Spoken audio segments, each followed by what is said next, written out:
کہ کسی نہ کسی طریقے سے جو ہے نبی کو راستے سے ہٹا دیا جائے. انہوں نے ہمیں 3 دن لیٹ کیا ہے، ہم چاہتے ہیں کہ یہ گھر پہنچی مدینی نہ پہنچے. یہ بھی راستے میں سازش ہو گئی. کتابوں میں باتیں موجود ہیں. ایک وادی عقبہ سے گزر رہے ہیں، سرکار ناقابل سوار ہے. ہمارے یاسر نے جو ہے سرکار کی سواری کی مہاریں پکڑی ہوئی ہیں. جناب حذیفہ یمانی پیچھے سے سرکار کے اونٹنی کو ہانک رہے ہیں. ایک ایسی وادی ہے جہاں سے بس ایک سواری جا سکتی ہے، یعنی ایک لائن میں جا سکتا ہے، دوسرا بندہ ساتھ نہیں چل سکتا. آگے ہے جناب ہمارے یاسر، پیچھے جناب حذیفہ یمانی ہے اور ناقہ پہ سرکار سوار ہے. اس عقبہ کی وادی سے چل رہے ہیں. بلند پہاڑی کی چوٹی پہ کچھ لوگ چڑھ گئے. انہوں نے بڑا بھاری پتھر جو ہے وہاں لڑکاتے ہوئے لے آئے کہ جیسے نبی یہاں پہنچیں گے پتھر کو دھکا دیں گے، پتھر گرے گا، سرکار شہید ہو جائیں گے. لکھا یہی جائے گا کہ پہاڑی سے گزر رہے تھے، پتھر گرا اور سرکار شہید ہو گئے. یہ بات یہاں کی یہاں رہ جائے گی، مدینہ نہیں پہنچے گی. جیسے وہ بندے 10 بندے تھے جنہوں نے آ کر اس پتھر کو لڑکانا چاہا، پتھر کو انہوں نے لڑکانا چاہا، ادھر بجلی چمکی، ادھر بجلی چمکی. ادھر بجلی چمکی. بات سنیے گا، بجلی اس لیے نہیں چمکی ہے کہ اللہ کے رسول انہیں دیکھ لے. بجلی اس لیے چمکی ہے انہیں پتا چل جائے کہ ہم دیکھ لیے گئے ہیں.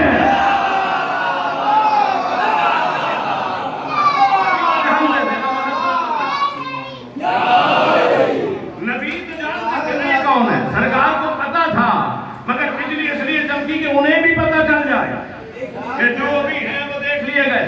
سرکار نے عمار کو بلایا، حذیفہ کو بلایا، کہا یہ فلاں فلاں فلاں بندے تھے، یہ 10 بندے فلاں فلاں تھے، لیکن بس نام نہیں بتائیے گا. آپ جا رہے مدینے، کسی کو نام نہ بتانا، مگر یہ 10 افراد فلاں فلاں تھے. اب جناب ہمارے یاسر تو راز رسول کو جانتے تھے. جناب ہمارے یاسر نے ذات دل کی دل میں رکھی ہے، کسی کو نہیں بتائی. حذیفہ نے بھی نام نہیں بتائے. جیسے مدینے پہنچے نا، 2 دن 3 دن گزرے، آئے جناب حذیفہ مدینہ کے صدر چوک پہ کھڑے ہو کر جناب حذیفہ نے اعلان کرنا شروع کیا، جتنے لوگ ابھی عمرہ کر کے حج کر کے آئے ہو نا، سارے مدینے والے جمع ہو جاؤ، میں ایک اعلان کرنا چاہتا ہوں. اب سارا مدینہ ہو گیا جمع. سوچ دیکھنا، یہ چاہتے تھے کہ حذیفہ کیا اعلان کرنے والا ہے. اپنے برائے بگانے سارے ہو گئے جمع. جناب حذیفہ میثم تمار کی طرح ولایت کا پرچار کرنے کے لیے کھڑے ہو گئے. دیکھ کر فرماتے سنو، راستے میں آ رہے تھے، راستے میں ایک جگہ پہ سازش بنی ہے، کچھ لوگوں نے نبی کو شہید کرنا چاہا ہے. 10 لوگوں نے پتھر لڑکائے تھے، اور جن 10 لوگوں نے پتھر لڑکائے تھے نا، انہیں اللہ کے نبی نے دیکھ بھی لیا ہے، مجھے نام بتا بھی دیے ہیں.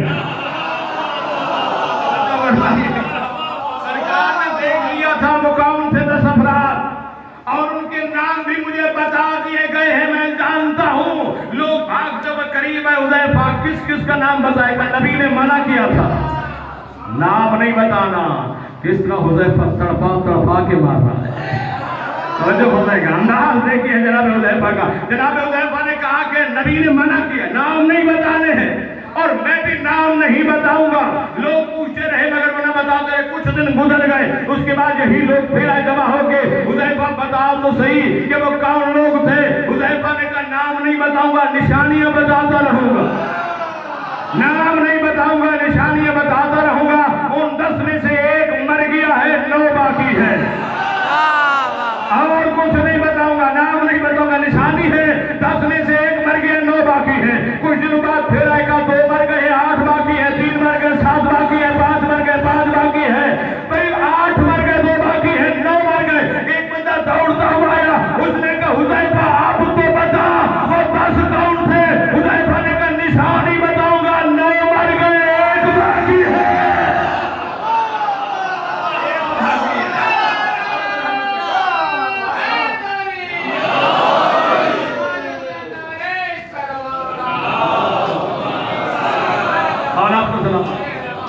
حذیفہ اب تو اس کا نام بتا یا نہ بتا. تو میں جانتا ہوں وہ کون ہے، مجھے پتا ہے، بتانے کی ضرورت ہے. تو عزیزان محترم، ولایت ایک چیز ایسی ہے، یہ وہ غدیر والی دشمنیاں تھیں جو لوگوں نے محرم میں نکالی ہیں.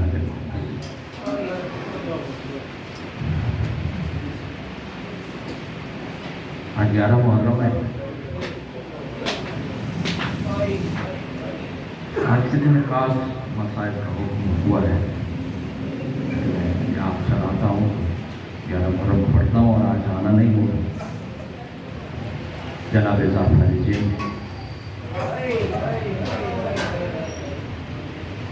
چشمدید گواہ کربلا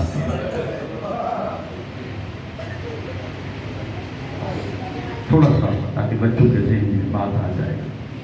مرزا دبیر اور میر انیس ایک زمانے کے لوگ شاعر ہیں، بچوں کے لیے عرض کر دیتا ہوں تاکہ بعد پھر ہمارا ربط بھی ہو جائے گا۔ اپنے زمانے کے بہت بڑے عالم، بہت بڑے شاعر، فقیر لوگ، ان کی شاعری پہ آل محمد کی مہر ثبت ہوتی تھی۔ مرزا دبیر کی یونیورسٹی تھی، عالم بھی تھے اور مدرسہ بھی بناتے تھے۔ ایک دن مدرسے میں تعلیم دے رہے ہیں، دروازے پہ نقل باب ہوا، اپنے شاگرد کو بھیجا، جاؤ دیکھو کون ہے دروازے پہ۔ شاگرد آیا، دیکھا ایک عورت ہے، ساتھ چھوٹا سا بچہ ہے۔ مرزا دبیر وہ بچہ واپس آیا، آغا صاحب دروازے پہ کوئی بی بی ہے، برقع پوش ہے، ساتھ چھوٹا سا بچہ ہے اور آپ کو بلا رہے ہیں۔ خدا نے میری مرزا دبیر چل کے دروازے بی بی اگر مجھ سے کوئی کام تھا تو کسی مرد کو بھیج دیتی، اس طرح چل کے میرے دروازے پہ نہ آتی، اس لیے کہ ہم سے برداشت نہیں ہوتا کہ کوئی بی بی کسی کے دروازے پر جائے۔ غیرت مند شیعہ تھے، علماء تھے، محقق تھے۔ بی بی کیوں آئے ہو؟ کہ بلا آئی اس لیے ہوں کہ میرے بچے کو آپ اپنے مدرسے میں داخل کر، پڑھنا چاہتا ہے، دین سیکھنا چاہتا ہے۔ داخلہ ملا، قبلہ نے پڑھانا شروع کیا، علماء موجود ہیں، مبتدی ہو کے بھی وہ بحثیں سنا دیتا تھا وہ بچہ کہ جو قبلہ مرزا دبیر صاحب کہتے ہیں کہ میں بھی بغیر مطالعے کے نہیں پڑھاتا تھا، وہ بچہ حل کر کے آ جاتا تھا۔ میں حیران تھا کہ یہ بچہ ایسا ذہن یہ ہو کیسے سکتا ہے، مگر چونکہ میں آل محمد کا چاہنے والا تھا، کسی کی دل آزاری بھی نہیں چاہتا تھا، حیران تھا، ذہن میں تھا مگر پوچھا نہیں۔ ایک دن میں مرزا دبیر کے کرسی پہ بیٹھا ہوا درس دے رہا تھا کہ میرے گھر سے کنیز آئی دوڑتی، سرکار گھر آئی، آپ کے گھر میں تکلیف ہے، آپ کی اہلیہ کی طبیعت ٹھیک نہیں۔ مرزا دبیر کہتے میں گھر گیا، دیکھا طبیعت ٹھیک نہیں، حکیم کو بلایا، حکیم نے آ کر دیکھا، فوراً دوائی لکھ کے دی اور ایک ایسی جڑی بوٹی لکھ کے دی جو وہاں نہیں ملتی تھی، سینکڑوں میل دور، جہاں سے لانا مشکل تھا۔ کہتے میں واپس آ گیا، کرسی پہ بیٹھا، کیا پڑھانا، جس کے گھر میں پریشانی ہو اس نے درس کیا پڑھانا ہے۔ میں پڑھا نہیں رہا تھا، وہ بچہ اس نے میرا چہرہ دیکھا نا، پریشان میرے قریب آیا، قبلہ پریشان لگ رہے ہیں، کہاں بیٹا پریشانی ہے؟ کون سی پریشانی؟ ایک جڑی بوٹی ہے، بہت دور سے ملتی ہے، سینکڑوں میل دور، میری دسترس سے دور ہے، مل جائے تو میری اہلیہ ٹھیک ہو سکتی ہے، لیکن ہے دور اتنا کہ وہ مل نہیں سکتی۔ وہ بچہ دیکھ کر کہتے قبلہ اگر آپ ناراض نہ ہوں تو وہ میں لا کے دے دوں آپ۔ حیران ہو گیا، پریشان تو تھے مرزا صاحب لیکن اب حیرانی اور بڑھ گئی کہ بیٹا آپ حکم دیں، میں لا کے دیتا ہوں۔ سرکار نے اجازت دی، اس میں پلک جھپکنے سے پہلے وہ جڑی بوٹی سرکار کے ہاتھوں پہ رکھی، سرکار نے حکیم کو دی، دوائی بنی، وصیت مند ہوئی، سرکار نے اس کا ہاتھ پکڑا اور الگ لے گئے۔ کہا بیٹا میں پہلے بھی پریشان تھا مگر آج بات جہاں تک آ گئی ہے تو مجھے بتا تو ہے کون۔ کہ میں بتانا تو نہیں چاہتا تھا مگر چونکہ آپ پہ مشکل بن گئی تھی تو میری مجبوری بن گئی تھی۔ قبلہ آپ نے ظافر جن کا نام سنا ہے؟ کہاں میں نے سنا ہے۔ کہ وہی ظافر جن جو کربلا کا چشمدید گواہ ہے؟ کہاں؟ ہاں قبلہ صاحب وہی ظافر جن کا میں اس کا پوتا ہوں، وہ میرے دادا ہیں، میں اس کا پوتا ہوں۔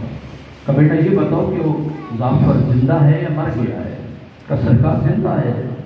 کہ کہاں ہے؟ کہ پہاڑ کی غار میں بیٹھا ہوا ہے، جب سے کربلا میں انسانیت کے ظلم دیکھے ہیں کسی انسان سے ملتے نہیں ہیں، بس غار میں بیٹھے ہوئے ہیں، کبھی لکھتے ہیں کربلا، کبھی لکھتے ہیں شام، آنکھوں سے آنسو جاری ہوتے ہیں، رو رو کے بے ہوش ہو جاتے ہیں، ہم پانی پلاتے ہیں، اٹھ بیٹھتے ہیں، پھر کربلا اور شام کا تذکرہ کر کے بے ہوش ہو جاتے ہیں۔ بس ان کا یہی کام ہے کہ میں ملنا چاہتا ہوں۔ کہ قبلہ مجبوری ہے، وہ انسانوں سے نہیں مل سکتے، جب سے انہوں نے انسانوں کے مظالم دیکھتے ہیں نا، میرا دادا کسی انسان سے کسی سے نہیں ملتا ہے۔ اجرکم اللہ مغفرہ قبول فرمائے کہ جاؤ، ہو سکتا ہے میرا پیغام تو پہنچاؤ۔ بچے نے پیغام پہنچایا، ظافر نے وہی جواب دیا، بیٹا اپنے استاد سے کہو میری مجبوری ہے، میں انسانوں سے نہیں مل سکتا ہوں۔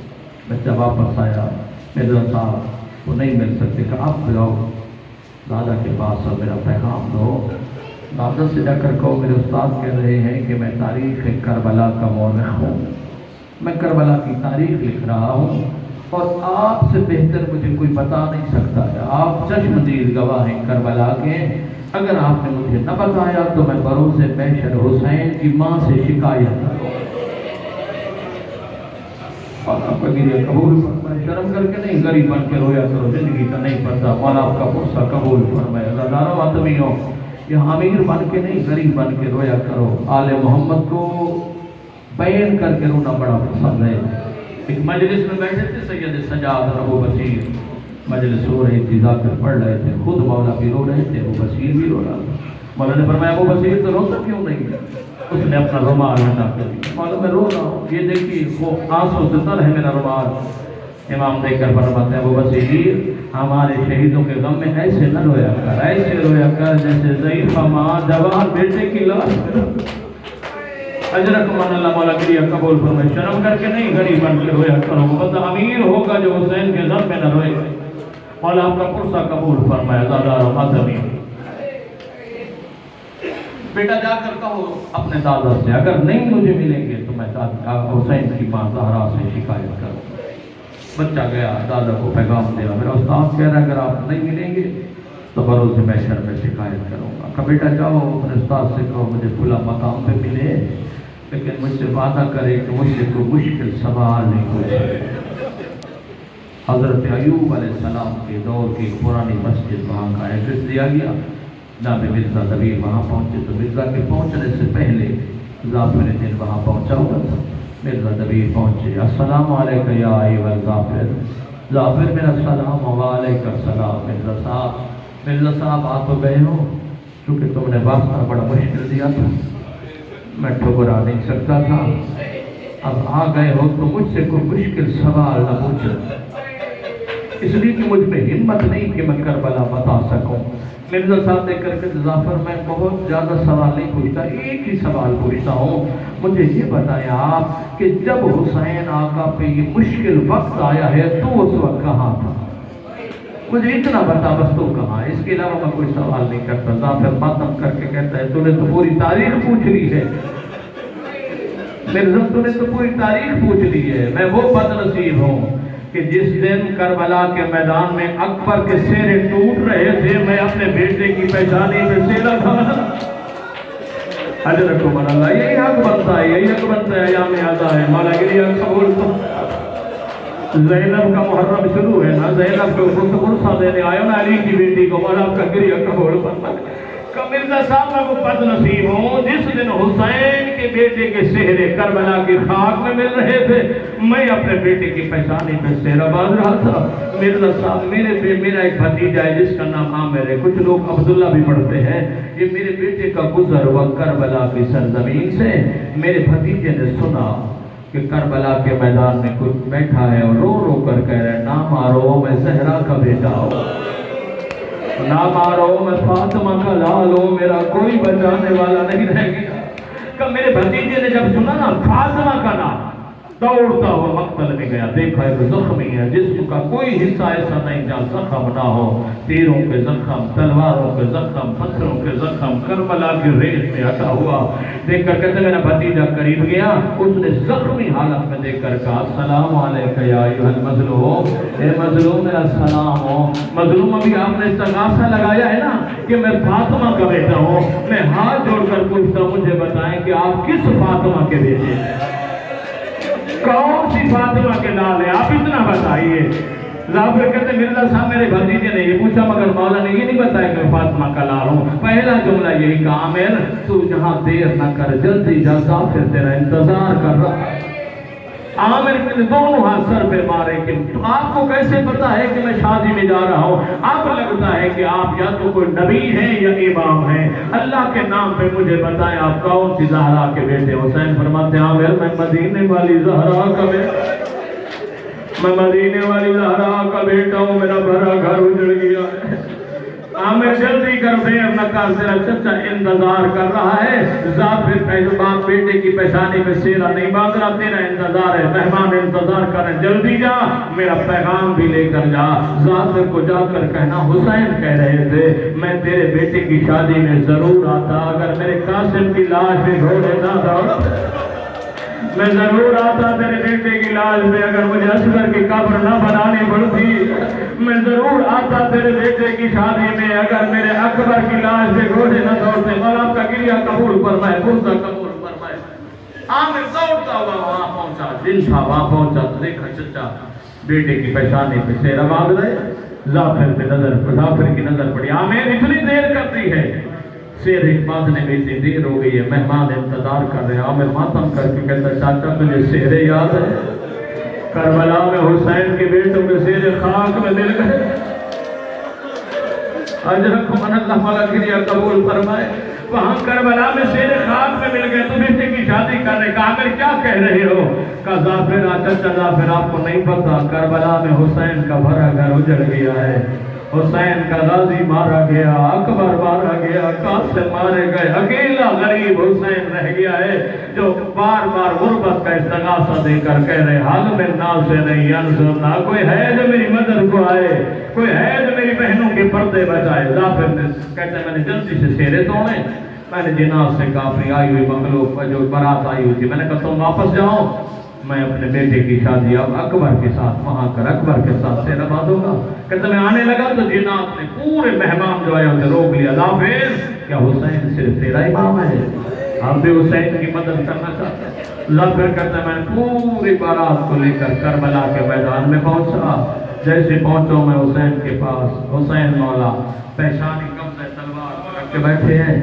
میں نے جا کر کہا السلام علیکم یا ایھا المظلوم۔ غریب نے قبضہ تلوار سے پیشانی اٹھائی، میری طرف دیکھ کر کہتے ظافر اس وقت آیا ہے جب میرا اکبر مارا گیا، ظافر اس وقت آیا ہے جب میرے قاسم کی لاش میں گھوڑے دوڑ گئے، میرے جوان مارے گئے، میرے مہمان مارے گئے۔ مولا آپ کا گریہ قبول فرمائے۔ ظافر کہتے ہیں مرزا صاحب میں نے ہاتھ جوڑے، میں نے کہا مولا مجھے اجازت دو، میں اکیلا نہیں آیا، میں فوج لے کر آیا، مولا میں حملہ کر دوں۔ کہتے جیسے میں نے کہا نا فوج لے کر آیا، امام لے کر کہتے ظافر تجھے فوج میں بڑا ناز ہے، اگر جنگ کرنی ہوتی میرا عباس کافی تھا، اور میں نے عباس کو اجازت نہیں دی۔ اجرکم اللہ والا گریہ قبول فرمائے۔ امام فرماتے ہیں ظافر اپنے جناز جتنے لے کر آئے نے کہو یہ واپس چلے جائیں، ظافر تھوڑی دیر رک جا۔ ظافر کہتے ہیں مرزا صاحب میں نے جناز سے کہا وہ واپس چلے گئے، میں رک گیا۔ غریب کربلا تلوار کی ٹیک لے کر اٹھے، میرا ہاتھ پکڑ کر کہتے ہیں ظافر میں تجھے اپنا اجڑا ہوا باغ دکھاؤ، اور مولا آپ کا گریہ قبول فرمائے۔ میں شرم کر کے نہیں غریب بن کے رونا ہے۔ ظافر کہتے ہیں مولا میرا ہاتھ پکڑ کر میدان میں لے آئے، ایسا لاشا دکھایا جس کا نہ سرانہ ہے نہ پہلی ہے۔ میں نے کہا مولا یہ کس کا لاش ہے؟ رو کر کہتے ہیں ظافر یہ میرے حسن کی نشانی ہے، اور میرے پاٹنے سے پہلے گھوڑے دوڑ گئے تھے، اور یہ میرا بیٹا قاسم ہے۔ اجرکم اللہ والا گریہ قبول فرمائے۔ پھر ظافر کہتے ہیں مرزا صاحب نے ایک اور لاشیں بھی لے گئے جس کے سینے سے خون بہ رہا تھا۔ میں نے کہا مولا یہ کس کا لاش ہے؟ کہتے ہیں ظافر یہ میرا بیٹا علی اکبر ہے، اور میرے نانا کی شکل والا ہے۔ مولا گریہ قبول فرمائے۔ بس آخری داروں سے میں تمام کر رہا ہوں۔ ظافر دیکھ کر کہتے ہیں مرزا صاحب اس کے بعد حسین نے میرا ہاتھ پکڑا، فورات کے کنارے لے کر آئے۔ میں نے دیکھا ایک لاش ہے جس کے دونوں بازو موجود نہیں ہے۔ میں نے کہا مولا یہ کس کا لاش ہے؟ حسین کہتے ہیں یہ میرا بھائی عباس ہے۔ مولا گریہ قبول فرمائے، پرزہ قبول فرمائے، یہ میرا بھائی عباس ہے۔ حسین قریب جا کر کہتے ہیں غازی عباس ظافر ملنے آیا ہے۔ کہتے ہیں غازی کا لاش طرف گیا، لم متحرک ہوئے، حسین قریب ہوئے تو آواز آ رہی تھی مولا میری آنکھ سے تیر نکالو، میں ظافر کو دیکھنا چاہتا ہوں۔ جیسے حسین نے تیر نکالا، حسین نے غازی کیا غازی مولا میں آپ کو بالکل سہمت نہ دیتا اگر میرے بازو سلامت ہو۔ لا پھر کہتا اتنے نے عباس نے بلایا مجھے، لا پھر میرے قریب آؤ، لا پھر کہتے میں قریب گیا، غازی کہتے لا پھر کان میرے لبوں کے قریب لا، لا پھر کہتے میں قریب، میں نے کان کیے گا، غازی نے مجھے ایک ایسا جملہ کہا ہے میرا جگر پھٹ گیا ہے، میں زمین پہ بیٹھا بھی اٹھا بھی دوڑتے ہوئے حسین قریب ہے، لا پھر تجھے غازی نے کیا کہہ دیا ہے؟ میں نے کہا مولا مجھے عباس نے کہا ہے حسین تھوڑی دیر کا مہمان ہے، یہ بھی شہید ہو جائے گا، میں بھی تھوڑی دیر کا مہمان ہوں، یہ ظالم لوگ علی کی بیٹی کی چادر لوٹ لیں گے، میں تیری منت کرتا ہوں کربلا سے لے کر شام تک زینب کے محفل کے ساتھ رہنا، علی کی بیٹی ہے بڑی عظمت والی بیوی ہے، اور زہرا زادیوں کے پردے کا زاد ہے۔